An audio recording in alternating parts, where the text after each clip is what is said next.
السلام علیکم ورحمۃ اللہ وبرکاتہ۔ الحمد للہ رب العالمین، الصلاة والسلام علی سید الانبیاء والمرسلین وعلی آلہ وصحبہ اجمعین، اما بعد۔ محترم ناظرین اکرام، آج ہم اس مقام کی بات کرنے جا رہے ہیں جو صرف ایک عمارت نہیں بلکہ ہمارے ایمان، تاریخ اور غیرت کی علامت ہے، مسجد اقصی۔ یہ وہ مسجد ہے جس کے ساتھ ہمارا رشتہ صرف زمین یا تاریخ کا نہیں بلکہ یہ رشتہ آسمانوں سے جڑا ہوا ہے۔ یہ وہ مقام ہے جہاں نبی کریم صلی اللہ علیہ وسلم نے تمام انبیاء کی امامت فرمائی۔ یہ وہی مسجد ہے جس کا ذکر قرآن مجید میں بار بار آیا۔ یہ وہی جگہ ہے جہاں حضرت ابراہیم علیہ السلام، حضرت سلیمان علیہ السلام اور حضرت عیسیٰ علیہ السلام جیسے جلیل القدر انبیاء نے عبادت کی۔ مسجد اقصی کی ابتدا اسلام سے پہلے بھی یہ زمین مقدس تھی۔ حضرت سلیمان علیہ السلام نے اللہ کے حکم سے یہاں ایک مسجد تعمیر کی جو آج مسجد اقصی کہلاتی ہے۔ یہ مسجد ہمیشہ اہل ایمان کا قبلہ رہی، یہاں تک کہ نبی اکرم صلی اللہ علیہ وسلم اور صحابہ کرام نے بھی مکہ مکرمہ میں رہتے ہوئے اسی طرف رک کر کے نماز پڑھی۔ تقریباً 17 ماہ تک نمازوں کا قبلہ مسجد اقصی ہی رہا، جب تک کہ اللہ تعالیٰ نے قبلہ کو خانہ کعبہ کی طرف تبدیل نہ فرمایا۔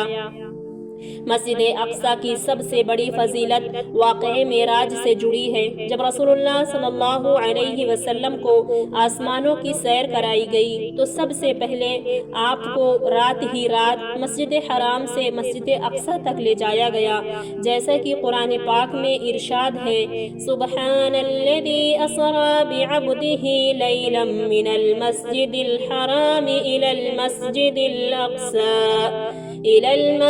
الاقصی الذی بارکنا حولہ۔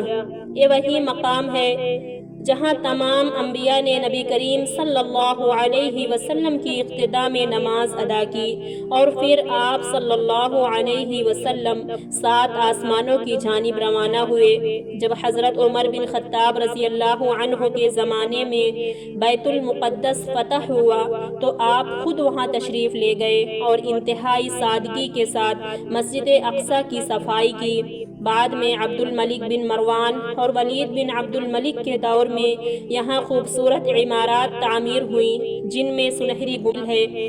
صلیبی حملے اور صلاح الدین ایوبی سن 1099 عیسوی میں صلیبیوں نے بیت المقدس پر قبضہ کر لیا اور مسجد اقصی کو گھوڑوں کا استبل بنا دیا، لیکن اللہ نے ہمیں ایک عظیم مجاہد عطا کیا، صلاح الدین ایوبی، جنہوں نے سن 1187 عیسوی میں اس مسجد کو آزاد کروایا اور دوبارہ اہل ایمان کے سجدوں سے آباد کر دیا۔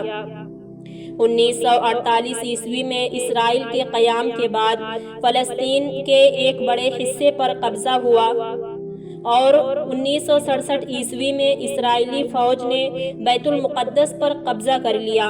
اس دن سے آج تک مسجد اقصی کے در و دیوار مظلوم مسلمانوں کی آہوں، سسکیوں اور لہو سے تر ہیں۔ لیکن یاد رکھو، یہ مسجد صرف فلسطینیوں کی نہیں، یہ پوری امت مسلمہ کی ذمہ داری ہے۔ یہ مسجد قیامت تک باقی رہے گی اور ایک دن انشاءاللہ آزاد ہوگی۔ محترم ناظرین اکرام، مسجد اقصی صرف ایک عمارت نہیں، یہ ہماری روح ہے، ہمارا ایمان ہے اور یہ وہ امانت ہے جسے نبی کریم صلی اللہ علیہ وسلم نے ہمیں سونپی ہے۔ آج چاہے دنیا خاموش ہو جائے، لیکن ایک امت محمدیہ ایسی ضرور باقی رہے گی جو حق پر ڈٹی رہے گی، جیسا کہ نبی کریم صلی اللہ علیہ وسلم نے فرمایا، لا تزال طائفة من امتی علی الحق ظاہرین لا یضرهم من خذلهم حتی یأتی امر اللہ وهم کذالک۔ تو آئیے ہم بھی انہی لوگوں میں شامل ہونے کی کوشش کریں، اپنی دعاؤں، اپنے قلم، اپنے الفاظ اور اپنے سجدوں سے مسجد اقصی کا ساتھ دیں۔ اب ہم مسجد اقصی کے لیے دل سے ایک دعا کرتے ہیں، اللہم احفظ المسجد الاقصی وطهره من دنس اليهود والظالمين اللهم اكتب لنا فيه صلاة قبل الممات. اللهم انصر إخواننا المرابطين في فلسطين وارفع الظلم عنهم وكن لهم ولا تكن عليهم يا أرحم الراحمين. وآخر دعوانا أن الحمد لله رب العالمين. تقبل الله منا ومنكم.